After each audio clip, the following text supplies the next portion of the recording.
എങ്ങനെയുണ്ട്? അപ്പൊ നമുക്കിന്ന് പ്രസന്നച്ചേട്ടന്റെ കടയിലെ സ്പെഷ്യൽ എന്താന്ന് നോക്കാം. ഇന്ന് നമ്മളിവിടെ ഉണ്ടാക്കാൻ പോകുന്നത് എണ്ണപ്പച്ചടി. അതിനകത്തേക്ക് ഞാനൊരു 4 ലിറ്റർ വെള്ളം വെച്ചിട്ടുണ്ട്. ഈ വെള്ളത്തിന് ആവശ്യമായ ഉപ്പ്, വെളുത്തുള്ളിയും പെരിഞ്ചീരകവും കൂടെ അരച്ചതാണ്. തേങ്ങാക്കൊത്ത് അത് ഇതിനകത്തേക്ക് ആഡ് ചെയ്തു. 3-4 പച്ചമുളകും 4 കരിയാപ്പലയും.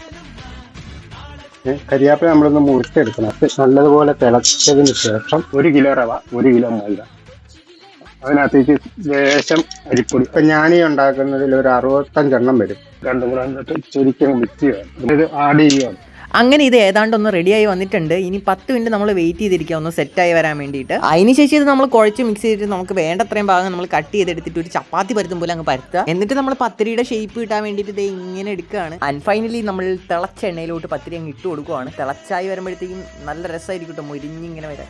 എല്ലാവരും കഴിച്ചിട്ടുള്ളൊരു സിമ്പിൾ സാധനമാണ് ഈ പത്തിരി. പക്ഷേ അത് ഉണ്ടാക്കണേൻ്റെ ഒരു ഭാഗമാണ് നമ്മളിപ്പോൾ കണ്ടത്. അപ്പോൾ വീഡിയോ ഇഷ്ടപ്പെട്ടാൽ നിങ്ങൾ സബ്സ്ക്രൈബ് ചെയ്ത് വെക്കുക. എങ്ങനെയുണ്ട്? സൂപ്പറായിട്ട്